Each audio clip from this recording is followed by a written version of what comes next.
बहुजन संवाद में आपका स्वागत है। आज 6 बजे के कार्यक्रम में हम चर्चा करेंगे इलेक्टोरल बॉन्ड्स को लेकर के। पूरा देश इस बात को लेकर हतप्रभ है कि किस तरीके से एक दिन के अंदर पूरे देश के अंदर लॉकडाउन लगा दिया जाता है, नोटबंदी कर दी जाती है, 3 किसान विरोधी कानून लागू कर दिए जाते हैं। लेकिन जब आता है सवाल कि इलेक्टोरल बॉन्ड के बारे में जानकारी दी जाए तो एसबीआई जो है वो कहता है कि हम चुनाव के बाद में हम जानकारी देने का काम हम करेंगे। वो समय मांगने का काम कर लेते हैं। अब सवाल ये है कि ऐसा काम वो क्यों कर रहे हैं? क्योंकि वो उन लोगों के नाम छुपाना चाहते हैं जिन्होंने 22,000 करोड़ रुपया दिया है, जिसमें से 90% से ज्यादा पैसा भारतीय जनता पार्टी के पास में गया है। अब इसमें क्या वेस्टेड इंटरेस्ट है? एसबीआई का क्या वेस्टेड इंटरेस्ट है? अगर जो है सुप्रीम कोर्ट ये चाहता है कि ये सब बातें बाहर आ जाएं, तो फिर उसको देना चाहिए। उसके अंदर लेट लतीफी करने का क्या मसला है? क्या उनको ऐसा लगता है कि अगर ये बातें बाहर आ जाएंगी तो उससे चुनाव प्रभावित हो सकता है? और क्या हमारे जो पैनलिस्ट हैं आज वो बताएंगे कि इलेक्टोरल बॉन्ड का मामला इस देश के लोकतंत्र के लिए कितना महत्वपूर्ण है? इस देश के अंदर जो स्वतंत्र अभिव्यक्ति की या पारदर्शिता की जो जरूरत है, उसका इससे क्या किस तरीके का संबंध है? और क्यों जिस तरीके से पीएम केयर फंड को एक तरीके से अभी तक गुप्त दान बता करके रखा गया है, ये उसी तरीके की एक स्कीम है जिसका मकसद है और जिसका एक निहितार्थ ये है कि ब्लैक इकोनॉमी पूरी तरीके से जनरेट हो। और ये 22,000 करोड़ रुपया जो आता है, इसका मतलब आप समझ सकते हैं कि 40 करोड़ रुपया कम से कम एक एक कॉन्स्टिट्यूंसी के अंदर या उससे भी कई गुना ज्यादा ये लगातार चुनाव में लगाया जाता है। चुनाव प्रक्रिया को जनता से दूर करने का काम किया जाता है। हमारे साथ में विश्वास उडगी जी हैं। उनके यहाँ तो महाराष्ट्र के अंदर 5-5 खोखे के अंदर 50-50 करोड़ के अंदर विधायकों की खरीद हुई। तो ये पैसा इसी तरीके के बॉन्ड से आता है, ये हम लोग मानते हैं। तो हम इस चर्चा को शुरू करते हैं। हमारे साथ में विश्वास उडगी जी जो पूरे देश के अंदर जो बैंक एम्प्लॉयज हैं, उनके जो फेडरेशंस हैं, उनकी जो ट्रेड यूनियंस हैं, उसका लंबे समय तक कई दशकों तक आपने नेतृत्व करने का काम किया है। और एक अर्थशास्त्री के तौर पर और एक एक्टिविस्ट के तौर पर भी आप बहुत सक्रिय हैं। चाहे वो प्राइवेटाइजेशन के खिलाफ में कोई आंदोलन हो या कोई भी महाराष्ट्र का आंदोलन है, उसके अंदर आज भी विश्वास उडगी जी अगुवाई करने का काम कर रहे हैं। हमारे साथ में प्रोफेसर अखिल स्वामी जी हैं। प्रोफेसर तो मैनेजमेंट गुरु हैं, लेकिन इस समय राजनीति के विश्लेषक के तौर पर उन्होंने धूम मचाई हुई है। और तमाम सारे चैनलों के ऊपर जो नंबर 1, 2, 3 पे हैं, सबके अंदर आपको जो है प्रोफेसर अखिल स्वामी जी के दर्शन हो जाएंगे। जो कुछ प्लेयर्स ऐसे होते हैं कि जो मतलब केवल बैटिंग के लिए जाते हैं, तो जो है प्रोफेसर अखिल स्वामी जी ऐसे बैटिंग के लिए कई सारी चैनल्स पे जाते हैं, चौके छक्के लगा करके जो है फिर वो निकल जाते हैं। तो कम समय के लिए हमारे साथ में है, तो मैं प्रोफेसर अखिल स्वामी जी से अनुरोध करूंगा कि वो जरा बहुत सरल शब्दों में जनता के लिए समझाएं कि ये चुनाव जो इलेक्टोरल बॉन्ड है, वो पूरा मसला क्या है और वो क्यों महत्वपूर्ण है देश के लोकतंत्र के लिए। जी प्रोफेसर अखिल स्वामी जी, देखिए तिवारी जी इसको सुनीलन जी, कंटिन्यू जो करेंगे, मुख्य मैं अभी फिर समस्या जोड़ता है हूँ। वो ये है, मुख्य समस्या ये है, पूंजीपतियों ने कुछ पैसा पार्टियों को दिया। अब ये किस लोगों ने दिया? जो मेरी सबसे बड़ी समस्या है वो ये है, ये देश की आंतरिक सुरक्षा का मसला है। ये देश की सुरक्षा का मतलब है। अगर इसमें पैसा मान लीजिए दाऊद इब्राहिम का है, तो अगर इसमें अनिल अंबानी का है, तो अगर इसमें जी के जो प्रोमोटर हैं जिनके 5-6 हजार करोड़ रुपए राइट ऑफ किए गए, अगर उनका पैसा है, तो अगर इसमें ललित मोदी, नीरव मोदी, मेहुल चोकसी का पैसा है, तो मैं ये जानना चाहता हूं इसमें देश विरोधी तत्वों का कितना पैसा है और क्या मेरे देश की आंतरिक सुरक्षा खतरे में पड़ गई है? अब उडगी साहब हैं, बैंक में रहे हैं, वो जानते हैं कि आज के तारीख में मेरे बारे में भी अगर 10 साल पहले भी क्या मैंने बैंक में ट्रांजैक्शन किया है, बैंक 5 सेकंड में मुझे बता सकता है। और अगर कानून उससे मांगे तो वो 2 सेकंड में नहीं लगाएगा, तुरंत जाके पेश कर देगा। अब प्रश्न है, जब आंतरिक सुरक्षा का मसला है, देश की सुरक्षा का मसला है, क्योंकि इसमें मुझे शक है जिस प्रकार से उपलब्ध सूचना को न दिया जाना, इसका मतलब यह है कि इसमें कहीं दाऊद इब्राहिम का चीनियों और पाकिस्तानियों का पैसा तो नहीं है। इसमें अंदर जो पोर्ट के अंदर ड्रग स्मगल हुई है और ड्रग स्मगलिंग का पर्दाफाश नहीं हुआ, ये नहीं पता कि कि वो ड्रग कौन लाया, ये भी जानने का प्रयास नहीं हुआ कि ड्रग कौन लाया, तो मुझे ऐसा लगता है कहीं इसमें ड्रग स्मगलर का पैसा तो नहीं। क्योंकि अगर ये चीजें पता चल जाए, पनामा पेपर्स में नाम आए, हम लोगों ने सुना कि साहब पनामा पेपर्स में नाम है, इनके नाम है, बड़े बड़े कलाकारों का नाम है, बड़े बड़े क्रिकेटर्स का नाम है, और ऐसे लोगों का नाम है जो अयोध्या में सबसे आगे खड़े हुए थे, पंक्ति लगा के खड़े हुए थे। तो देखिए यहां मसला, मैं बाकी चीजें ठीक है, ब्लैक मनी है, राजनीति में ब्लैक मनी का उपयोग होता है, हर पार्टी इसको करती है, पहले भी होता आया था, ये मसला नहीं है। मसला ये है कि देश की जनता को ये जानने का अधिकार है कि ये जो पैसा आया है, क्या ये देशभक्तों का पैसा है या देश विरोधियों का पैसा है। क्या इसमें ऐसे लोग हैं जिनका 10,000 करोड़ का लोन था, जिसको 2,000 करोड़ में सेटल किया गया, 8,000 करोड़ का राइट ऑफ किया गया, तो क्या वो जो 8,000 का राइट ऑफ था उसमें से 1,500 करोड़ इसमें आया है। मैं ये भी जानना चाहूंगा कि इसमें जो ये बड़े बड़े पूंजीपति विदेश जाके बैठे हैं, और जब हमारे भक्तगण ये कहते हैं और नेतागण ये कहते हैं कि हम भगवान श्री राम को लाए, हम उनको लाएंगे जो राम को लाए हैं, अगर राम को लाने की हिम्मत है तो दाऊद इब्राहिम, ललित मोदी, मेहुल चोकसी और नीरव मोदी को क्यों नहीं ला पाए। इसका मतलब यह है कि कहीं ये पैसा देश विरोधियों का, देश की सत्ता को लूटने वालों का, मेरे बैंक के पैसे को लूटने वाले का, और क्योंकि बैंक में मेरा भी पैसा रहता है और सारे लोग जो यहां बैठे रहते हैं और आपके श्रोता दर्शकों का भी रहता है, तो ये मेरा जानने का संवैधानिक अधिकार है, लोकतांत्रिक अधिकार है कि मेरे पैसे। और एसबीआई के चेयरमैन, अगर मैं जानता नहीं, कानून के बारे में मुझे बहुत ज्यादा नॉलेज नहीं, लेकिन अगर मैं सुप्रीम कोर्ट का जज होता और जस्टिस होता, एसबीआई चेयरमैन को सम्मान करता, 1 घंटे के अंदर ये सूचना नहीं दी, जेल जाओगे और 10 साल अंदर रहोगे। चेयरमैन एसबीआई के जो है वो बैंक के चेयरमैन जरूर हैं, लेकिन मेरे ट्रस्ट के ट्रस्टी हैं, करोड़ों लोगों के ट्रस्ट के ट्रस्टी हैं, चाहे एलआईसी के चेयरमैन हो, चाहे एसबीआई के चेयरमैन हो या पब्लिक सेक्टर बैंक के चेयरमैन हो। ये हमारे पैसे के केवल देखने वाले हैं, चौकीदार हैं, और हमारे पैसे में कहां किसका पैसा आ रहा है ये जानने का अधिकार पूरे देश को है, विश्व को। और जब ये सूचना, भाई साहब सुनीलम जी देखिए आएगी, इतना बड़ा रहे उसका उद्घाटन होगा, 2024 का चुनाव पूरी तरह से पलट जाएगा, और ये जो देश विरोधियों का पैसा आया है इसके पर्दाफाश से फिर एनडीए और इंडिया के अंदर 370 पार रही, ये 70 पार कर लें तो बहुत बड़ी बात होगी। प्रोफेसर अखिल स्वामी जी ने बहुत गंभीर आरोप लगाए हैं और आंतरिक सुरक्षा का सवाल, देश की सुरक्षा का सवाल उन्होंने उठाया है और जायज प्रश्न उन्होंने किए। इस बीच में बादल सरोज जी हमारे साथ में जुड़ गए हैं, अखिल भारतीय किसान सभा के भी वो राष्ट्रीय स्तर पर सचिव भी हैं और सीपीएम के महत्वपूर्ण प्रदेश और देश के नेता हैं। आपका बहुत बहुत स्वागत है बादल सरोज जी। मैं सीधे अब विश्वास फुटकी जी के पास में चलता हूं और मैं उनसे जानना चाहता हूं कि जो आरोप लगाए हैं प्रोफेसर अखिल स्वामी जी में, उन आरोपों में कितना दम है। क्या इसका संबंध आप भी मानते हैं कि इसका संबंध जो है पूरे सिक्योरिटी सिस्टम से है? ये बात जो है कि दाऊद का पैसा लगा है या जिन लोगों की ड्रग्स पकड़ी गई है उनका पैसा लगा है, किसका पैसा लगा है इलेक्टोरल बॉन्ड में, ये बात निकलना बहुत ज्यादा जरूरी है।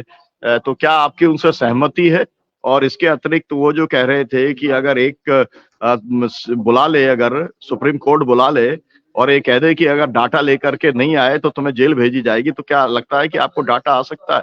या फिर आप तो बैंकिंग सिस्टम से के अंदर के आप व्यक्ति हैं, तो आपको लगता है कि इतना इनएफिशिएंट है एसबीआई की उसके पास में क्षमता ही नहीं है कि वो लोगों को जो है वो डाटा से निकाल करके वो सुप्रीम कोर्ट को बता पाए, या ये केवल चुनाव को तक इस पूरे मुद्दे को टालने का पूरा मसला है? किस तरीके से आप देखते हैं? विश्वास फुटकी जी।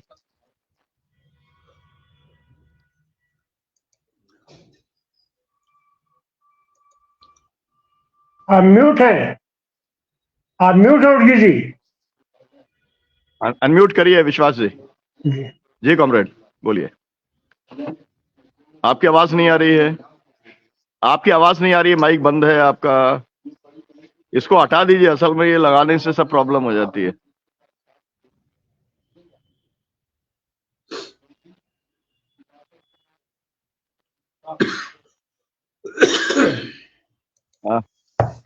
मुझे लगता है कि विश्वास फुटकी जी को फिर से जुड़ना पड़ेगा। आप फिर से एक बार जुड़ जाइए। मैं इस बीच में बादल सरोज जी जुड़ गए हैं। बादल सरोज जी से भी मैं वही प्रश्न करना चाहता हूं कि जो प्रोफेसर अखिल स्वामी जी ने जो आरोप लगाए कि ये देश की सुरक्षा से जुड़ा हुआ भी मामला है, देश को ये जानने का अधिकार है कि क्यों जो है किसने पैसा दिया और इसने चुनाव को, क्योंकि ये सीधे सीधे प्रभावित करता है, तो इलेक्टोरल बॉन्ड के बारे में जानकारी देना बहुत आवश्यक है। इसके बारे में आप क्या कहेंगे बादल सरोज जी? देखिए देखिए पहली बात तो ये कि सारी आशंकाएं तब तक सही मानी जानी चाहिए जब तक उनका समाधान नहीं हो जाता। जूलियस सीजर नाटक में एक वाक्य आता है जो शेक्सपियर ने लिखा है कि किंग की जो बीबी है वो सारे संदेहों से परे होनी चाहिए। अभी ये सारे संदेहों के घेरे में है। जैसे अभी एक जानकारी आई कि इनकम टैक्स की रेड जिन जिन लोगों के यहाँ पर पड़ी, उस रेड के बाद 300 करोड़ से ज्यादा का चंदा उन्होंने भारतीय जनता पार्टी को दिया, जो इससे पहले वो नहीं देते थे। इसका मतलब ये है कि इसमें हर तरीके के 2 नंबर का इस्तेमाल किया गया है, और 2 नंबर का पैसा जिन लोगों के पास होता है उनकी देश के प्रति कोई आस्था नहीं होती, उनकी आस्था केवल कमाई के प्रति होती है। इसलिए जो आरोप लगाया गया है उसका समाधान करने का केवल एक ही रास्ता है कि सुप्रीम कोर्ट सख्त आदेश दे और उसको जारी किया जाए। तो नीलम भाई, आप भी काफी दिनों से कंप्यूटर और नेट पे काम कर रहे हैं, हमें भी ये इसके चक्कर में, अपने कामकाज के चक्कर में इस पे मिलता है संपर्क। आप एक क्लिक कीजिए और आपको तमाम सारी जानकारियां मिल जाती है। हम स्टेट बैंक ऑफ इंडिया के चेयरमैन से केवल ये निवेदन करना चाहते हैं कि हम उन्हें स्टेट बैंक ऑफ इंडिया का ये कर्मचारी देना चाहते हैं, उसे उस जगह पर बिठा दिया जाए जहां पर ये सारे रिकॉर्ड मौजूद हैं, और वो केवल 2 क्लिक के अंदर पूरी की पूरी सूची को सामने लाकर बता देगा कि किस किस को कितना कितना पैसा मिला है। इसलिए ये जो राजनीतिक दबाव में आकर वो जिस तरीके की बात कर रहे हैं कि जुलाई तक आएगा और अगस्त तक आएगा, वो विशुद्ध रूप से सुप्रीम कोर्ट के निर्णय की भावना के प्रति अवमानना और अवज्ञा का प्रश्न है। ये शुद्ध रूप से बहाना है जिसका वास्तविकता से, या जिसकी अब कोई फाइल इकट्ठा नहीं करनी है आपको कि भोपाल के रीजनल ऑफिस से बात कर रहे हैं, रांची के रीजनल ऑफिस से बात कर रहे हैं, अब किसी रीजनल ऑफिस से बात नहीं करनी है। अब आपको केवल कंप्यूटर की एक क्लिक दबानी है और इलेक्टोरल बॉन्ड किस किस साल में किस किस को कितने कितने मिली, ये जानकारी आपके सामने आ जाएगी। वो छुपाना चाहते हैं। आपको याद होगा जब इनकी सरकार बनी थी तब अचानक से हमारे अडानी साहब को, जो आपके बड़े प्रिय हैं, छिंदवाड़ा में आपको याद करते हुए दाखिल होते होंगे वो, तब उनके मन में एक बड़ी तीव्र इच्छा हुई थी कि जैसे वो ब्रज भाषा में कहा जाता है ना कि मैया मैं तो यही खिलौना ले हूं, उसी तरह उनकी बड़ी तीव्र इच्छा हुई थी कि वो एक ऑस्ट्रेलिया की कोयला खदानों को खरीदें, और उस ऑस्ट्रेलिया की कोयला खदानों को खरीदने के लिए वो वहां पहुंच भी गए थे, उनका सौदा हो भी गया था। और उस वक्त वहां की जो कंपनियां थी उन्होंने इनकी किसी सिक्योरिटी या श्योरिटी को मानने से मना कर दिया था। उस वक्त मोदी जी ने उस वक्त की जो एसबीआई की चेयरमैन साहिबा थी, उन चेयरमैन साहिबा को हवाई जहाज से पठाया था, और ऑस्ट्रेलिया में, कैनबरा में या मेलबोर्न में या सिडनी में, देश शहर का नाम मुझे याद नहीं है, वहां पर एक कॉफी हाउस की टेबल पर बैठकर उन्होंने 6000 करोड़ रुपए का कर्जा सैंक्शन किया था गौतम अडानी साहब को, विदाउट एनी श्योरिटी और गारंटी। तो एसबीआई हो या ये जितनी भी पब्लिक सेक्टर की बैंक्स हो, उनके चेयरमैन पूरी तरीके से अपनी जिम्मेदारियां, अपनी वफादारियां उस के प्रति, जिसका पैसे के वो कस्टोडियन है, उसके प्रति भूल चुके हैं, और वो पूरी तरीके से मोदी राज में उनके दास के रूप में आचरण कर रहे हैं। इसलिए हम ये उम्मीद करते हैं कि सुप्रीम कोर्ट बहुत तल्खी के साथ उन्हें ये निर्देश देगा और उनसे ये भी कहेगा कि हम आवश्यक तकनीकी मदद उपलब्ध कराने के लिए तैयार है, लेकिन ये जानकारी 2 या 4 दिन में आ जानी चाहिए। और अखिल स्वामी जी ने बिल्कुल सही कहा है कि अगर ये जानकारी सार्वजनिक हो जाती है तो इनके तमाम सारे भौंपू मीडिया के दबाने के प्रयत्नों और प्रयासों के बावजूद देश की जनता इसको पलट देगी। आपको याद होगा हम लोग उस आंदोलन के हिस्से रहे हैं डॉक्टर सुनीलम, जब केवल 64 करोड़ रुपए का या 46 करोड़ रुपए का घोटाला था बोफोर्स का, और उसकी कोई उस तरीके की पुष्टि भी नहीं हुई थी, लेकिन एक आरोप सामने आए थे, वो भी स्वीडिश रेडियो की तरफ से वो अनाउंसमेंट किया गया था कि इस तरीके की बिचौलियों को पैसे दिए गए हैं, और उस चक्कर में राजीव गांधी जैसे उस जमाने के सबसे ज्यादा लोकप्रिय और मिस्टर क्लीन समझे जाने वाले राजनेता की राजनीति हमेशा के लिए समाप्त हो गई। तो भारत इस मामले में बहुत संवेदनशील है। अगर ऐसी जानकारी निकल कर आती है और उसमें ये सारे खुलासे होते हैं तो मोदी जी को कीमत चुकानी पड़ेगी। इसलिए मोदी जी हर कीमत पर इस जानकारी को सार्वजनिक होने से रोकेंगे। जी बादल जी, बहुत शुक्रिया आपका। मैं चाहूंगा विश्वास उर्गी जी अपनी बात रखें, और आप बादल जी अगर रहेंगे तो अच्छा रहेगा, और इस चर्चा को हम लोग आगे बढ़ाएंगे। बहुत सारे सवाल हैं, वो आपसे पूछा जाएंगे। जी युद्धकी जी बताएं। प्रोफेसर स्वामी जी ने जो शुरुआत की और जो कहा कि जितने काले धंधे दुनिया भर है वो पैसा इस देश की इलेक्ट्रल बॉन्ड में आ सकती है और आई है, तो ये देश की सुरक्षा का मामला है। ये जो थ्योरी नहीं है, ये वास्तविकता है, और ये मैं इसको एंडोर्स कर रहा हूँ। बात इसलिए एंडोर्स कर रहा हूँ कि डीमोनेटाइजेशन में भी काला धन सफेद हो चुका है, और इलेक्ट्रल बॉन्ड की स्कीम इसीलिए बनाई है जो अरुण जेटली के फाइनेंस के कालखंड में उसको एक मनी बिल के तौर पर लाया गया, और उसके बाद एक जो नोटिफिकेशन निकला उसमें ये कहा गया कि 1,000 रुपया का बॉन्ड होगा, 1 करोड़ का बॉन्ड होगा, उसमें मल्टीपल में ये बॉन्ड सिर्फ स्टेट बैंक ऑफ इंडिया में आपको बेचे जाएंगे, आपको खरीदने हैं, और जो बेचे जाएंगे तो स्टेट बैंक ऑफ इंडिया उसका हिसाब रखेगा, और जो खरीदने वाला है उसका नाम डिस्क्लोज नहीं किया जाएगा। Under what clause? Under banking secrecy clause. तो ये नोटिफिकेशन में लिखा था, इसलिए ये इसलिए लिखा था कि काला धन को हम बिल्कुल अपनाएंगे नहीं। ये कहते कहते काला धन को कन्वर्ट करके मेनस्ट्रीम में लाने का और टैक्स चुराने वाले जितने भी लोग हैं उनको एक रास्ता बताने का, ये थ्रू बजट अरुण जेटली ने किया था, और ये प्राइम मिनिस्टर मोदी का एक नया नक्शा था। इलेक्ट्रल बॉन्ड के रूप में वो आया था। अब उसमें जो एक कंडीशन थी कि names will not be disclose by this bank, तो सवाल है अब गवर्नमेंट ने, अब सुप्रीम कोर्ट ने कहा कि ये पूरा जो अपारदर्शिता थी और पूरा अनकॉन्स्टिट्यूशनल थी, और आरटीआई के बावजूद ये लोग किस आदमी ने पैसा दिया है ये नहीं बोल रहे हैं, और किस पार्टी को देना जा रहा है वो नहीं बोल रहे हैं। तो इसका मतलब काला धन सफेद करने वालों के लिए एक रास्ता खोल दिया है, ये उसका मतलब होता है। अब सुप्रीम कोर्ट ने इतना 3 डायरेक्शन दिए। नंबर 1, ये असंवैधानिक है। नंबर 2, जितना पैसा है किसका है और किसके पास जा रहा है ये डिस्क्लोज करो। इसका हिसाब स्टेट बैंक ऑफ इंडिया तुरंत आज की तारीख में, मतलब 6 मार्च को सुप्रीम कोर्ट में दाखिल करो। और तीसरा मुद्दा है पैसा वापस करो।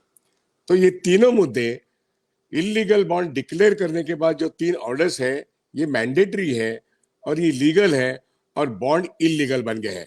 अब ऐसे हालात में अगर State Bank of India chairman ये हाजिर नहीं होता है और टाइम मांगता है तो that is contempt of court, और 1 घंटे के अंदर अगर वो नहीं लाएगा, हाँ अगर मैं जज होता तो मैं उनको 1 घंटे के अंदर जेल में भी भेज सकता था। सवाल यह है मैं जज हूं या ना हूं, मैं ये जानता हूं कि उनके पास 16,000 करोड़ का पैसा आया है, और 90% एक ही स्टेट बैंक ऑफ इंडिया के, एक ही भारतीय जनता पार्टी को गया है। ये अभी जो एप्लीकेंट है सुप्रीम कोर्ट में, पिटिशनर है, उसके पास ये डाटा है। अब ये डाटा दुनिया को मालूम होना चाहिए, ये सुप्रीम कोर्ट का ऑर्डर है। अब ये काला धन ही है, इसमें 1% भी व्हाइट पैसा हो सकता है। मतलब कुछ इंस्टीट्यूशन है, गवर्नमेंट इंस्टीट्यूशन है, उन्होंने बॉन्ड लिए हैं और वो इलेक्ट्रो बॉन्ड आ गए। लेकिन सवाल यह है कि बहुत सारे जो कारपोरेट्स है वो सरकार को अभी अपोज करेंगे, अगर आप हमारा नाम सुप्रीम कोर्ट को दोगे तो आपकी खटिया खड़ी हो जाएगी। इसलिए उन्होंने अभी अटॉर्नी जनरल को बोला है कि हम तो नहीं आएंगे, स्टेट बैंक ऑफ इंडिया नहीं देगी।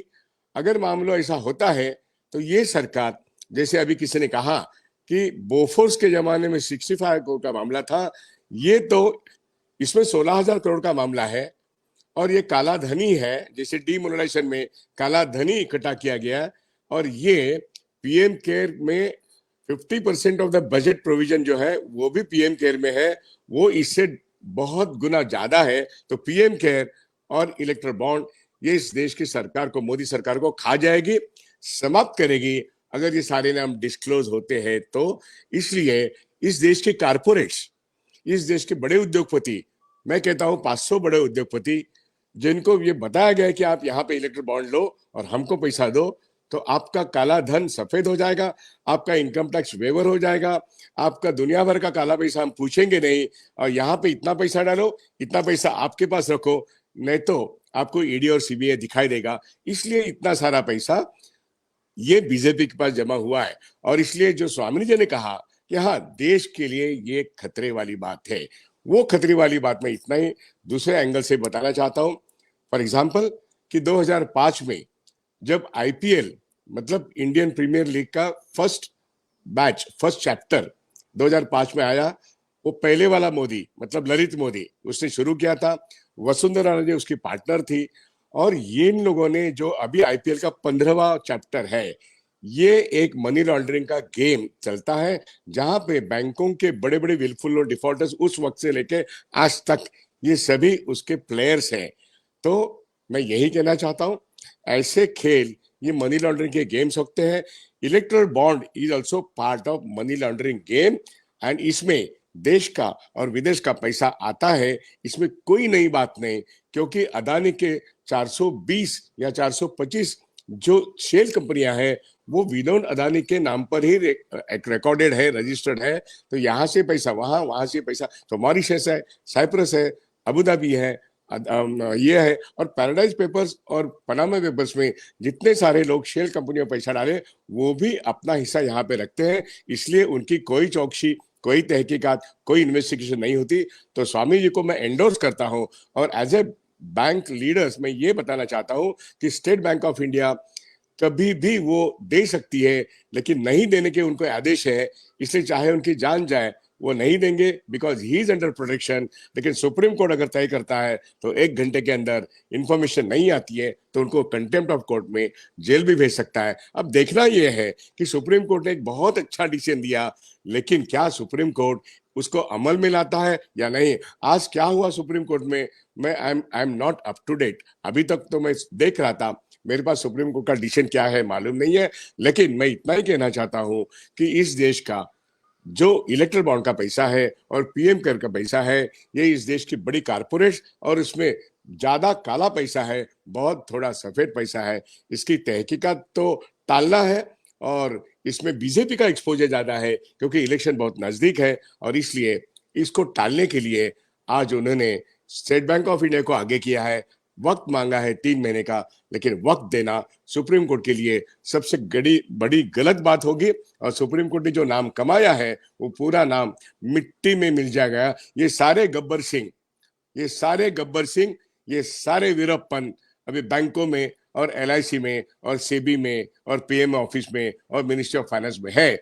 इनका नक्शा उतरने वाला है, और इसलिए सुप्रीम कोर्ट को वेरी फॉर्मली सारे नाम लेके दुनिया को बताना है कौन से ये चोर है, ये कौन गब्बर सिंह है। जी उटकी जी, हमारे देश में रिश्वतखोरी संज्ञेय अपराध है। रिश्वत न हम किसी को दे सकते हैं, न हम किसी को हम रिश्वत ले सकते हैं। लेकिन हमारे यहाँ कहना है ना कि तू डाल हम पात, यहाँ कानून बनाने से पहले उस कानून को तोड़ने का रास्ता ढूंढ लिया जाता है। तो शायद वैसा ही रास्ता अरुण जेटली साहब ने ढूंढ लिया था, और ये रिश्वतखोरी का एक नए तरीके से मॉडर्न रूप में उन्होंने बॉन्ड को पेश किया, जो कि अपने आरटीआई का भी उल्लंघन करता है, और ये अपने भाषण और अध्यक्ष की स्वतंत्रता का भी उल्लंघन करता है। तो इस पर एक बढ़िया फैसला तो सुप्रीम कोर्ट ने दिया। अपना जाहिर सी बात है कि ये 15 फरवरी को उसने ये अपना ठीक ठाक फैसला दिया, लेकिन सुप्रीम कोर्ट अपने फैसलों को लागू कराने के लिए कहाँ जाएगा? उसके पास कौन सा हथियार है जिससे वो लागू कराएगा? अब वो केवल आदेश पारित कर सकता है। तो ऐसी हालत में सुप्रीम कोर्ट अपने आदेशों का उसके न पालन हो और उसका पालन कराए, इससे वो बॉक्सर में इज्जत बचाता रहता है। तो ऐसी हालत में आप इसको कैसे देखते हैं कि सुप्रीम कोर्ट इन आदेशों का, अपने ही आदेशों के पालन कराने के लिए क्या प्रक्रिया अख्तियार कर सकता है, जबकि जिससे पालन कराना है, जिसको पालन करना है, उसी के हाथ में सत्ता का डंडा है, प्रशासन का डंडा है। तो एक बड़ी टेक्निकल प्रॉब्लम है, ये कैसे इसको पालन कराएगा सुप्रीम कोर्ट? देखिए, आपने सवाल तो सही, बहुत सही उठाया है। आज सुप्रीम कोर्ट में स्टेट बैंक ऑफ इंडिया को जाके उनको तो टाइम मांगना है, लेकिन टाइम दिया नहीं गया है। ये मैं साफ करना देना चाहता हूँ। आज डेट थी, आज सुनवाई थी, वो उसका क्या हुआ है मुझे अभी तक तो उसका रिपोर्ट आया नहीं है। तो इसलिए चर्चा चालू है या नहीं है, या डेट दी गई है, मैं समझता हूँ एट द मोस्ट 48 घंटे दिए जा सकते हैं। लेकिन इलेक्शन में इलेक्शन कमीशन का रोल होता है, वो सुप्रीम होता है, इलेक्शन कमिश्नर। अब वो इलेक्शन कमिश्नर जब अनाउंस करेगा कि भाई आज के तारीख के बाद ये पूरा कोड ऑफ कंडक्ट लागू हो जाएगा, तो prime minister will not be able to operate his line. कोई भी मिनिस्टर, कोई भी सेंट्रल मिनिस्टर ये ऑपरेट नहीं कर पाएंगे। और वो दिन आज से बहुत दूर नहीं है।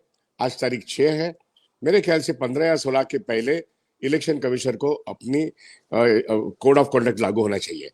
तो 1 या 2 दिन supreme court state Bank of India के चेयरमैन को दे सकता है, लेकिन इसके ज्यादा वो नहीं मिल सकता, क्योंकि सुप्रीम कोर्ट ने 3 ऑर्डर जो दिए हैं वो ऐसे बताया है कि totally it is unconstitutional, number 1, so illegal ठहरा दिया इलेक्ट्रल बॉन्ड को।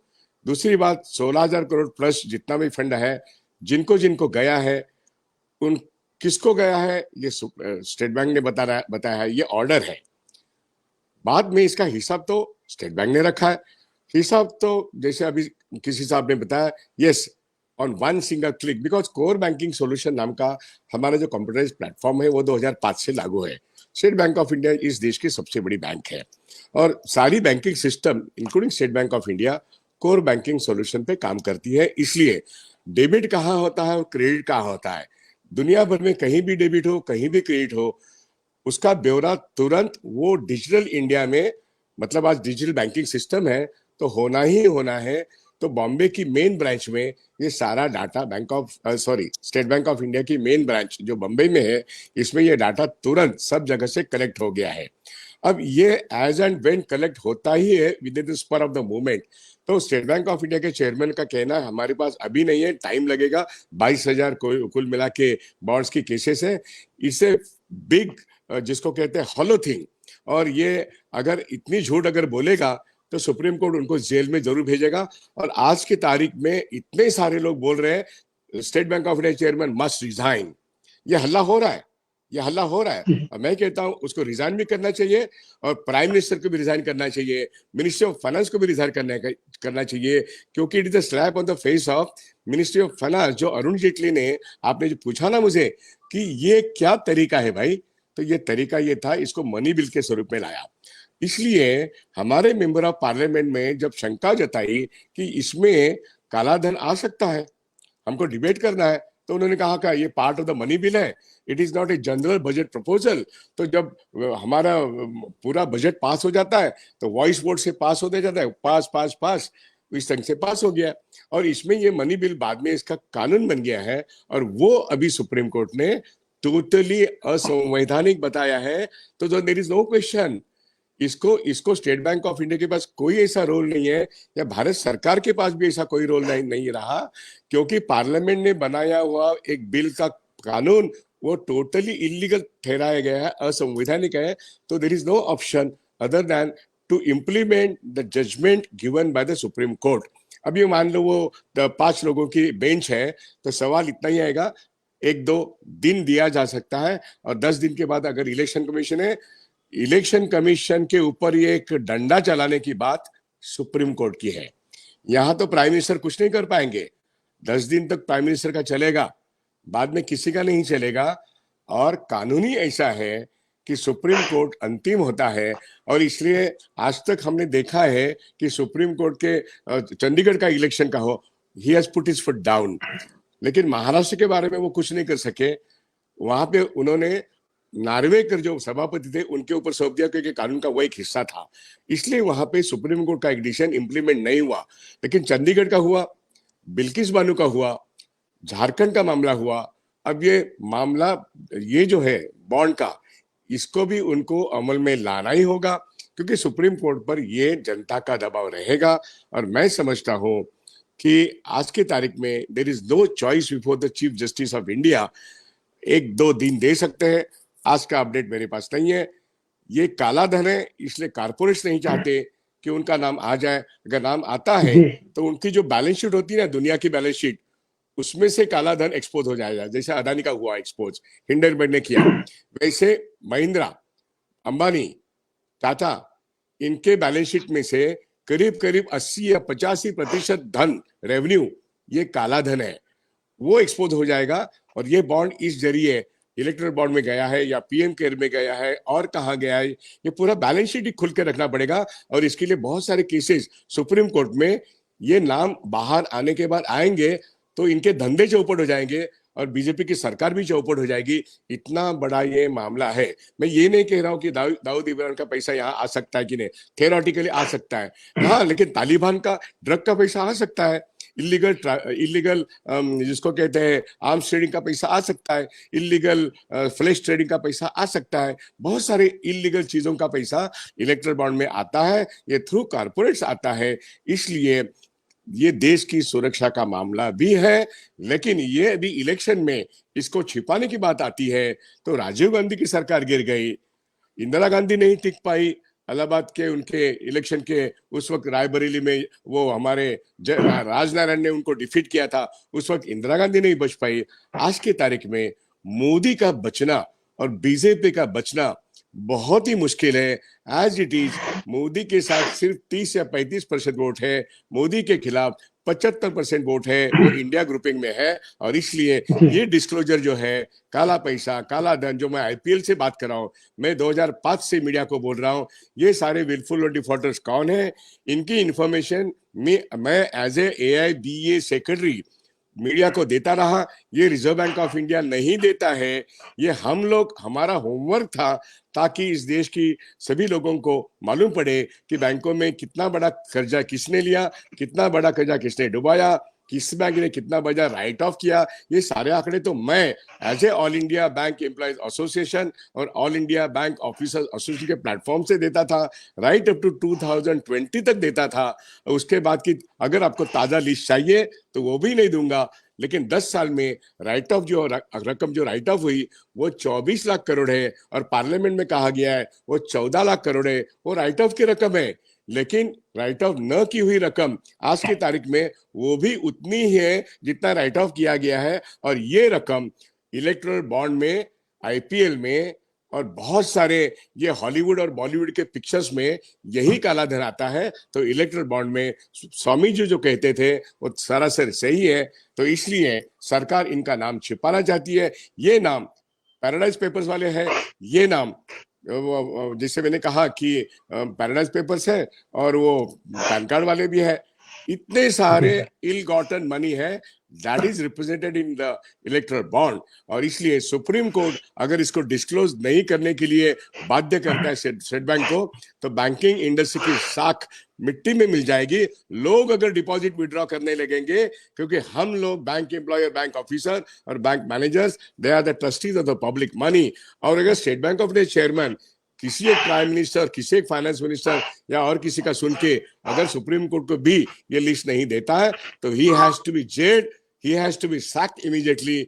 ये लोग रास्ते पे आके बोलना चाहिए। आज अपोजिशन के इंडिया के लोग रास्ते पे नहीं आ रहे, किसान आ रहे हैं, मजदूर कम संख्या में आ रहे हैं, लेकिन मध्यम वर्ग के लोग, बैंक वाले लोग रास्ते पे नहीं आ रहे हैं। और इंडिया गठबंधन के लोग भी अभी डिमांड कर रहे हैं, लेकिन रास्ते पे आने की जरूरत है। ये मैं भी महसूस करता हूं, क्योंकि डिपॉजिटर का पैसा आज खतरे में है। जी डॉक्टर सोनी, आपने कोई सूचना? जी जी, मैं केवल ये कहना चाह रहा हूं कि हम लोग कड़े शब्दों का इस्तेमाल कर रहे हैं, तमाम सारी उम्मीद हम जो है कर रहे हैं। और इंडिया गठबंधन से तो ये वाली बात जब 145 सांसद निकाले गए थे तभी जो है लोगों ने सलाह दी थी कि भाई अब आप इस पार्लियामेंट में कोई काम नहीं बचा है, अब आप इस्तीफा दो, सामूहिक इस्तीफा दे करके सड़क पे आ जाओ और अनिश्चितकालीन आंदोलन की घोषणा करो। भाई किसान अगर जो है बिना संसाधनों के अगर 380 दिन आंदोलन कर सकता है तो आपको चुनाव तक अनिश्चितकालीन आंदोलन करने में क्या परेशानी है। लेकिन अब उसका तो अपने पास में कोई जवाब नहीं है कि वो क्यों नहीं कर रहे हैं। मुझे लगता है कि चुनाव का गणित अलग होता है। हम लोग ये भी बात को जानना चाहिए और हमको रियलाइज करना चाहिए कि संघर्ष एक अलग मामला है और चुनाव अलग मामला है, और जो लोग चुनाव लड़ते हैं या लड़ाते हैं या सरकार जो लोग बनाते हैं वो हम लोगों से ज्यादा वो चुनाव की डायनेमिक्स को जानते हैं। तो खैर मैं आगे बढ़ता हूँ। तो बादल सरोज जी, आप हम लोग जो बातचीत पूरी कर रहे हैं अभी, इंटरनल एक तरीके का सिक्योरिटी की भी बात आई और इसकी भी बात आई कि कौन से लोगों को छुपाने की कोशिश की जा रही है। इसको लेकर के सोशल मीडिया के अंदर भी काफी ज्यादा कैंपेन पूरे देश के अंदर चल रहा है। मेरा सवाल आपसे ये है कि क्या सुप्रीम कोर्ट जो है वो दबाव में काम करता है? केवल एक इलेक्टोरल बॉन्ड का एक फैसला आया, लोगों को पूरे देश में उम्मीद पैदा हो गई। तो मैं रेगुलरली इस बात को मैं देख रहा हूँ। बाबरी मस्जिद के सवाल के ऊपर सुप्रीम कोर्ट ने कहा कि जो ढांचे को गिराया जाना गलत था, आपराधिक कृत्य था, लेकिन उसके अंदर ना तो किसी को सजा दी और फिर फाइनली उसी जगह के ऊपर राम मंदिर बनवा दिया। महाराष्ट्र की सरकार का आपने देखा कि महाराष्ट्र की सरकार जो है, गवर्नर का रोल, स्पीकर का रोल जो है, उसको उन्होंने इलीगल माना, गलत माना, और वो सरकार जो है अभी तक चली रही है। तो हम हर जगह पर ये देखते हैं कि ये जो सुप्रीम कोर्ट है, इसके जो जस्टिस या चीफ जस्टिस साहब हैं, ये मतलब बड़े-बड़े एक जैसे कहते हैं डायलॉग डिलीवरी तो बहुत बढ़िया करते हैं, लेकिन आखिरी में जो ऑपरेटिव पार्ट है, उस पे पहुँचते-पहुँचते या तो कमजोर पड़ जाते हैं या फिर उनको लगता है कि इसकी कोई ज़रूरत नहीं है, जो भी उनका सेंस ऑफ जस्टिस है, उसके चलते। इसके ऊपर आप जो सुप्रीम कोर्ट की जो शैली है जो है, जिस तरीके के वो फैसले देते हैं, उसको लेकर के आप क्या कहना चाहेंगे? बादल सरोज जी।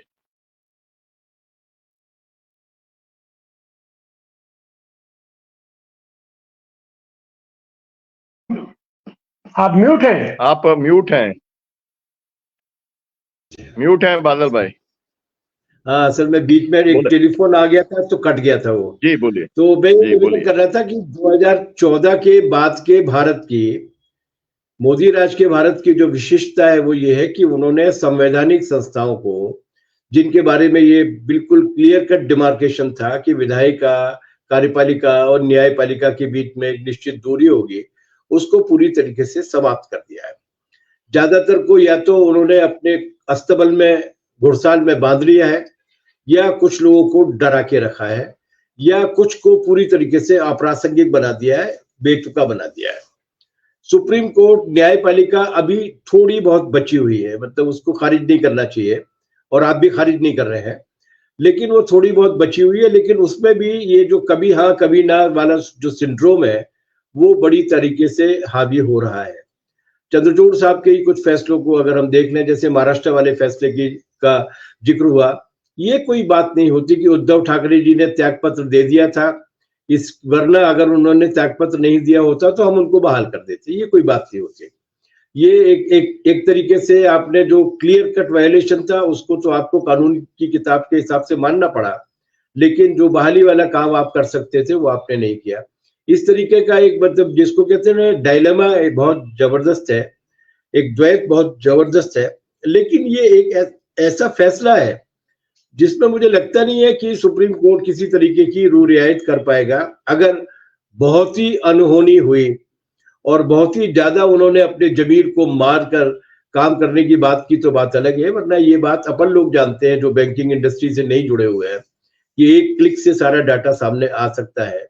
तो ये बात कम से कम सुप्रीम कोर्ट में बैठे हुए लोग भी जानते होंगे, और जो वकील, जो जिन लोगों ने याचिका की है, हमारी पार्टी भी याचिकाकर्ताओं में से एक है, तो वो पार्टी के वकील भी इस बात को प्रस्तुत करेंगे कि नहीं ऐसा कुछ संभव नहीं है। लेकिन देखिए आज होना था कुछ, लेकिन अभी तक मैं इंटरनेट को सर्च कर रहा हूं, अभी तक कोई खबर नहीं आई है।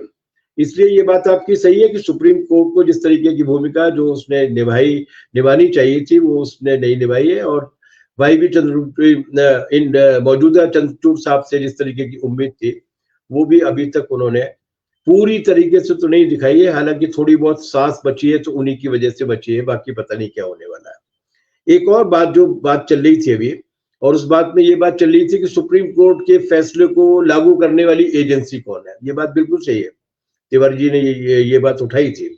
लेकिन मुझे लगता है कि कुछ बातें अगर सुप्रीम कोर्ट क्लियर कट बोलता है एकदम नामजद तारीख के साथ, तो उसके बाद अभी उस तरीके का फांसीबाद राज नहीं आया है कि वो उसकी अनदेखी कर पाए वो उनको लागू करनी पड़ती है। इसलिए मुझे नहीं लगता कि इनकी इतनी हिम्मत होगी मोदी सरकार की कि वो सुप्रीम कोर्ट अगर कहता है कि नहीं अब 6 तारीख तक तुमने नहीं दी तो 11 तारीख तक तो लेके ही आओ, तो लाने ही पड़ेगी। हालांकि मोदी है तो कुछ भी मुमकिन है, लेकिन अभी तक जो बचा हुआ है हमारे यहाँ न्याय तंत्र, उसके हिसाब से मुझे नहीं लगता कि इतनी उनकी हिम्मत हो पाएगी। फिर भी देखिए क्या डेवलपमेंट्स होते हैं। आखिरी बात ये कि जनता तो सड़कों पर है। डॉक्टर सुनीलम ने बिल्कुल ठीक कहा कि ये बात कहने में बहुत अच्छी लगती है, इस फ्लोर को छोड़ दो, उस फ्लोर को छोड़ दो, लेकिन कुछ ऐसी परिस्थितियां भी होती हैं जिन परिस्थितियों का मूल्यांकन वही लोग कर सकते हैं जो हर तरीके के संघर्ष की आग में कूदने के लिए तैयार होते हैं। इसलिए मुझे नहीं लगता कि हमें यहाँ बैठकर इंडिया गठबंधन पर ये दोषारोपण करना चाहिए कि उन्होंने संघर्ष का रास्ता नहीं चुना। मुझे लगता है ये जो पटना में जो रैली हुई है वो भी संघर्ष का एक तरीका है। जो पूरे देश भर में अलग अलग स्थानों पर जो रैलियां हो रही हैं वो भी संघर्ष का एक तरीका है, आंदोलन का एक तरीका है।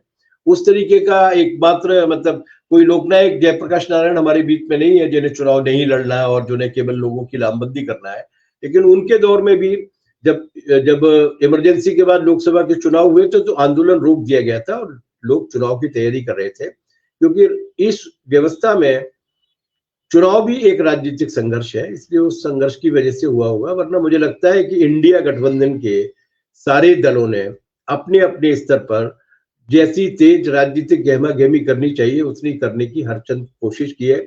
उनका दुर्भाग्य है कि सोशल मीडिया पर ही उनकी हाजिरी दर्ज हो पाई, और जैसा कि डॉक्टर सुनीलम जी भी कह रहे थे, पिछली बार भी बोला था उन्होंने, कि सोशल मीडिया की भूमिका को अब सरकार और हुक्मरान समझने लगे, इसलिए उसको भी प्रतिबंधित करने के लिए, उसकी भी रीच को कम करने के लिए उन्होंने ट्विटर को भी साधने की कोशिश की है, फेसबुक के को भी नाथने की कोशिश की है और अब वही प्रक्रिया वो यूट्यूब पर भी लाने की कोशिश कर रहे हैं। उनको डर है क्योंकि सच एक बार अगर फैल जाता है तो कितने लाख लोगों ने देखा वो महत्वपूर्ण नहीं है, वो कितने करोड़ लोगों तक पहुंच जाता है इस बात का डर होना है। तो मेन स्ट्रीम मीडिया पर जहां पिछले 5 दिन से लगातार हाथी की खिचड़ी, हाथी का लड्डू, हाथी का जूस पर ही चर्चा चल रही है, वो उसके मुकाबले सोशल मीडिया की एक भूमिका है और उसने इन सबको एक्सपोज करने का काम किया है। इसे मुझे लगता है कि बचाकर रखना चाहिए और जितना अधिकतम संभव इस्तेमाल हो सकता है उतना करना चाहिए। आशा अच्छाई की करनी चाहिए कि लोगों का विवेक जागेगा और लोग इस लोकतंत्र को बचाने के लिए हर तरीके से सजग होकर काम करने की कोशिश करेंगे। मैं तो बहुत आशान्वित हूँ। धन्यवाद। जी कॉमरेड बादल जी, मैं फिर से विश्वास उड़गे जी के पास में आता हूँ और उनसे मैं कहना चाहता हूँ, देश के अंदर जो सबसे मजबूत जो यूनियंस हैं, वो बैंक की यूनियंस हैं, एलआईसी की यूनियंस हैं, तमाम सारी यूनियंस हैं। और हम लोग जो है इस समय किसान आंदोलन के जो लोग हैं वो सेंट्रल ट्रेड यूनियंस और अन्य यूनियंस के साथ भी काम कर रहे हैं। लेकिन आपको क्या नहीं लगता कि जो बैंक्स की विश्वसनीयता का सवाल है, एसबीआई की पूरी क्रेडिबिलिटी का सवाल है, बैंकिंग सिस्टम की विश्वसनीयता का सवाल है, इसलिए जो बैंकिंग की यूनियंस हैं उसको भी इस मुद्दे को लेकर के आगे आना चाहिए। तो जो फेडरेशंस हैं उनमें से कोई लोग आगे आए हैं क्या? क्योंकि यूनियंस के जो सब रहता है वो सब हम लोगों के पास तो कोई पहुंचता नहीं है, जो उनके सर्कुलर्स होते हैं या उनकी जो भी कभी-कभार कॉल जो होती है वो पता चलती है। तो ऐसा कुछ आपकी जानकारी में है क्या कि जो बैंक्स की जो यूनियंस हैं वो भी इसके अंदर कुछ एक्टिव रोल प्ले कर रही हैं? क्योंकि उस समय जब 6000 करोड़ रुपया दिया गया था तब तो उन्होंने उसका विरोध किया था, वो तो हमने उसको देखा था। जी, विश्वास उड़गे साहब।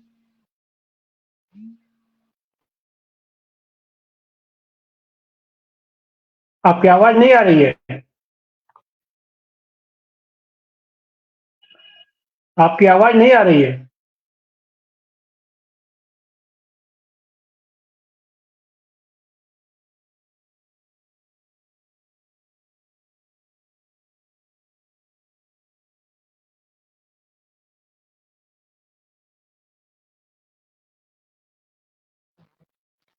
मुझे लगता है कि आवाज़ जो है नहीं आ पा रही है। नहीं, आवाज़ नहीं आ रही है आपकी उड़गे साहब। आपको फिर से जो है जुड़ना पड़ेगा मुझे लगता है। डॉक्टर आनंद प्रकाश तिवारी जी, आपने पूरी डिबेट को सुना है। ये जो पूरी चर्चा चल रही है, इसके अंदर पूरा बैंकिंग सिस्टम के ऊपर ही पूरी चुनाव की प्रक्रिया के ऊपर ही सवाल खड़ा हो गया है। जब इलेक्टोरल बॉन्ड नहीं होते थे, तब भी इसके अंदर बहुत ज्यादा पारदर्शिता नहीं थी और जो सब पॉलिटिकल पार्टीज हैं, वो सब पॉलिटिकल पार्टीज जो हैं लेफ्ट की पार्टीज को छोड़ करके कोई भी ये नहीं कह रहा है कि इसे आप आरटीआई के अंदर लेके आने का काम करो। तो क्या आपको लगता नहीं है कि कम से कम इंडिया गठबंधन को इस बात को लेकर के ऐलान करना चाहिए कि हम अगर सत्ता में आते हैं तो हम इसका एक-एक पाई का हिसाब-किताब हम देने का काम करेंगे और जहाँ पे हमको दिखेगा कि अगर ड्रग माफिया ने पैसा दिया गया है तो उस ड्रग माफिया पे कार्रवाई करेंगे, किसी ने ठेका लेने के लिए पैसा दिया है तो उसके ऊपर कार्रवाई करेंगे।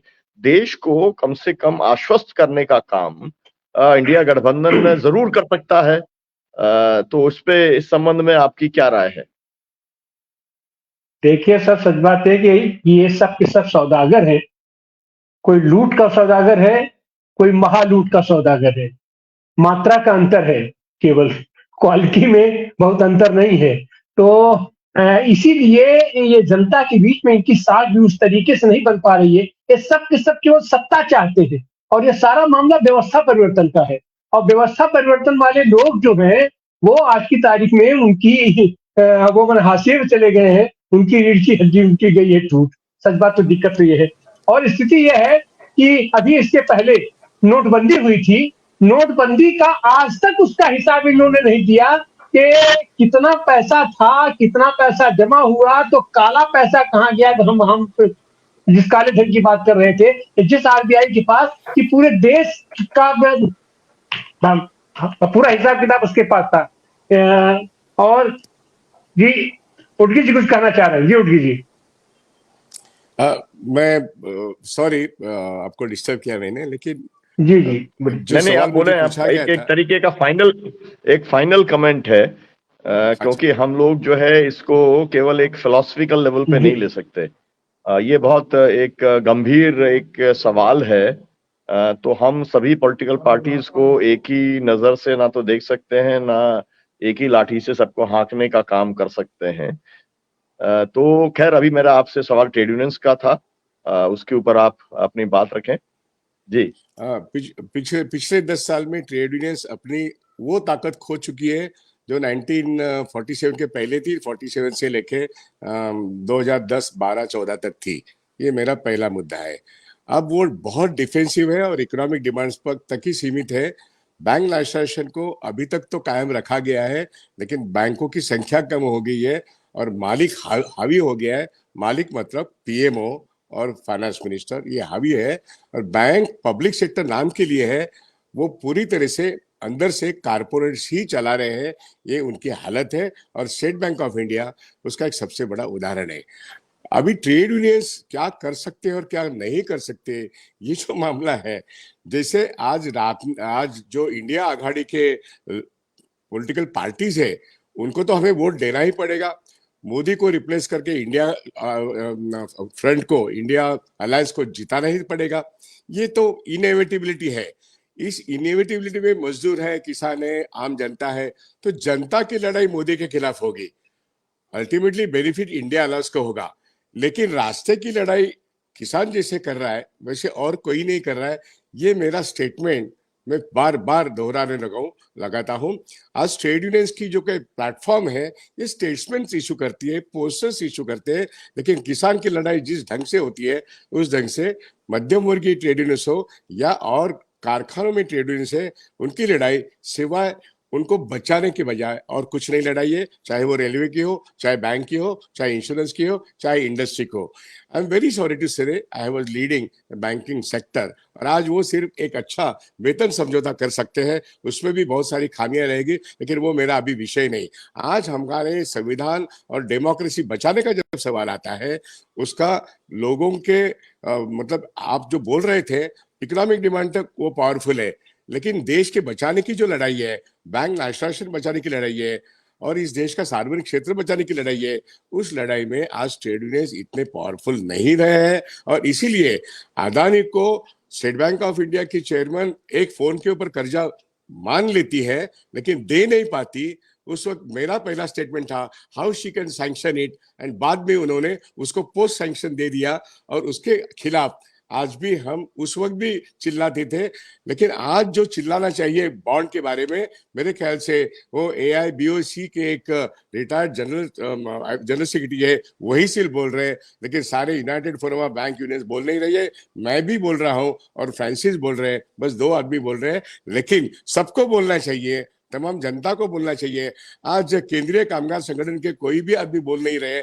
अब यहाँ पे सवाल आप तिवारी जी उठा रहे हैं कि मोदी ने डीमोनेटाइजेशन में काला पैसा कहाँ दिखाया। अरे भाई, मैं बार बार बोल रहा हूँ, 17 लाख करोड़ करेंसी आज की तारीख में 32 लाख करोड़ है। मतलब क्या हुआ?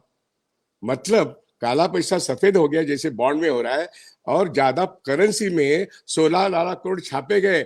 हमारे देश के जितने भी अर्थशास्त्री हैं, जितने भी विद्वान लोग हैं, क्या ये नहीं सोचते कि छपा हुआ नोट में भी काला पैसा है? Reserve bank of India can not public currency beyond it's limits. उसके लिमिट्स क्या है? इसके लिमिट्स 20 लाख करोड़ के आगे लिमिट नहीं है।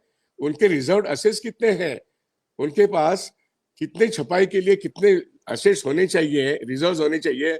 तो 17 लाख, वो मैं 2016 की बात कर रहा हूँ, आज की तारीख में 32 लाख करोड़ की करेंसी है। ये तो RBI का रिपोर्ट कह रहा है। एक प्रोफेसर अरुण कुमार कह रहे हैं कि ये ब्लैक मनी के जनरेशन ऐसे हो रहा है और बहुत बड़े पैमाने में ब्लैक मनी हो रहा है। दूसरा विश्वास उठ के कह रहा है, लेकिन सुनता है कौन? सुनता है कौन? और कोऑपरेटिव बैंक्स करीब करीब 500 डूब गए, डिपॉजिटर का पैसा डूब रहा है। अगर मोदी पलट के आ जाता है जून महीने में, तो 12 बैंक 6 महीने के अंदर खत्म हो जाएंगे और सारा कोल, स्टील, ऑयल खत्म हो जाएगा। आज की तारीख में जो 4 ट्रिलियन की इकोनॉमी जो है वो पेपर पर है, उसमें से 1 ट्रिलियन ये मिडिल ईस्ट का पैसा है, वो पेपर मनी है।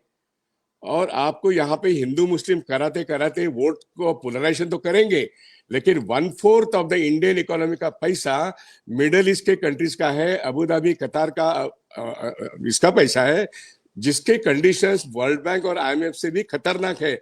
अगर ये हम चर्चा करेंगे ना, ये बातें इलेक्शन डिक्लेयर होने दो, हम इसको एक्सपोज करेंगे।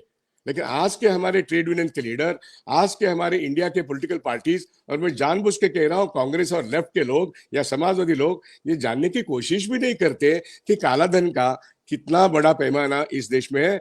अरुण कुमार जो कहते हैं, मैं भी कहता हूं, हमारे बजट के 3 गुना या 4 गुना ज्यादा काला पैसा तो इस देश में है, और वही तो PM केयर में आता है, वही तो बॉन्ड में आता है, वही से उसी से बहुत कुछ लोगों को तोड़फोड़ किया जाता है। साम दाम दंड की भेद की नीति उसी से तो तय की जाती है। तो वो काला पैसा है, उसको पनपने के बहुत सारे रास्ते खुले हैं, एक भी रास्ता बंद नहीं हुआ है। इस 10 साल में वो रास्ते बहुत सारे खुले हैं। इसलिए game of money laundering, game of siphoning, game of market, जिसमें फॉरेन पोर्टफोलियो स्कीम में कितना पैसा रोज आता है, इसलिए 73,000 का सेंसस का मतलब क्या है? क्या हमारे कोई अर्थशास्त्री बताएंगे? क्या हमारे कोई पॉलिटिकल लीडर बताएंगे?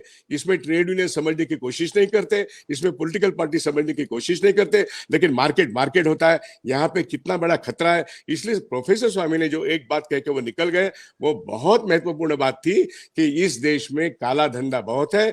उसको लीगलाइज करने का एक तरीका इलेक्ट्रल बॉन्ड है, उसको लीगलाइज करने का एक तरीका डिमोनेटाइजेशन है, उसको लीगलाइज करने का एक तरीका या बढ़ाने का एक तरीका एसेट मोनेटाइजेशन पाइपलाइन है। हम समझने की कोशिश करेंगे तो बहुत कुछ बाहर निकलेगा। एक बार इलेक्शन डिक्लेयर होने दो, जितने भी IPS, जितने भी IAS, जितने भी ब्यूरोक्रेसी शांत बैठे हैं, वो बाहर आएंगे, रोज एक स्टोरी आपको बताएंगे। और आपके चैनल नहीं, सभी चैनल में जो कैमरा उनके ऊपर था, वो कैमरा इंडिया के ऊपर आएगा।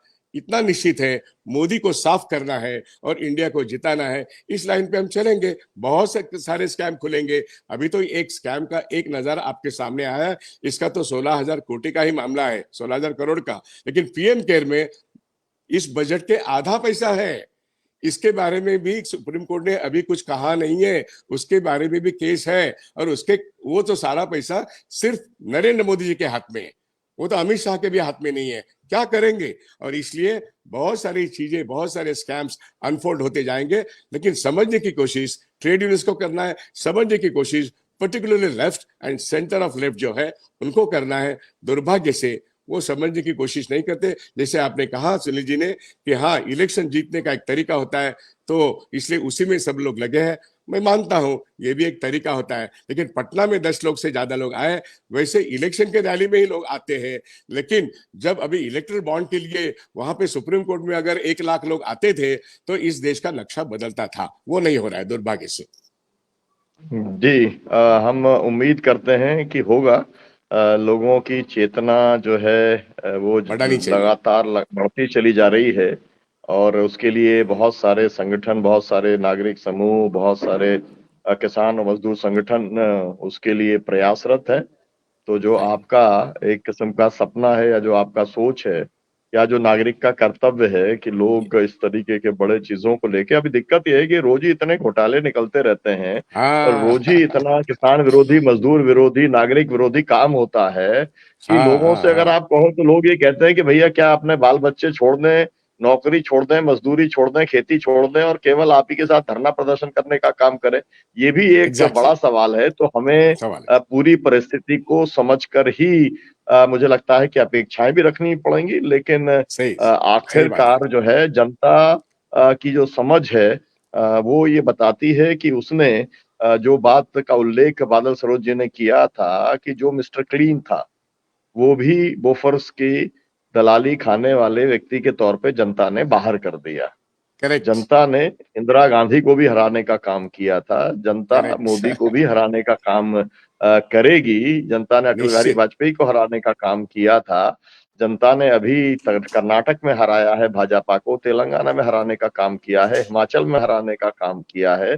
और जिस तरीके का वातावरण बन रहा है और जिस तरीके का वोटिंग पैटर्न है, अभी भी 37% वोट ही है केवल जो है भाजपा के पास में। अभी भी मेजॉरिटी वोटर जो है वो भाजपा के खिलाफ में वोट देने का काम कर रहा है। हम ये उम्मीद करते हैं कि ईवीएम का घपला जो है वो इस डेमोक्रेटिक जो लोगों की अपेक्षा, आकांक्षा और जो रिफ्लेक्शन चुनाव में आएगा उसको बहुत ज्यादा प्रभावित नहीं कर पाएगी। वीवीपीएटी पैट की 100% गिनती होगी।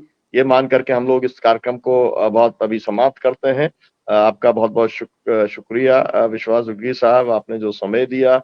बादल सरोज जी और डॉक्टर आनंद प्रकाश तिवारी जी, हम लोग ये कार्यक्रम इसलिए करते हैं कि लोगों के बीच में बहस होनी चाहिए, बहस होनी जानी चाहिए चाहिए। होनी चाहिए हम होनी लोग चाहिए। कोई लॉयल्टीज के साथ में और कोई एक कैंपेन चलाने के साथ में कुछ लोगों के, हम तो कुछ लोगों को देश के प्रति और लोकतंत्र के प्रति और संविधान के प्रति उनकी चेतना जागृत हो और वो अपनी कुछ भूमिका बढ़ाएं, इसी अपेक्षा के साथ में बहुजन संवाद काम कर रहा है। आपने समय दिया, आपका बहुत बहुत शुक्रिया, बहुत बहुत धन्यवाद। धन्यवाद धन्यवाद कल हम धन्यवाद। फिर एक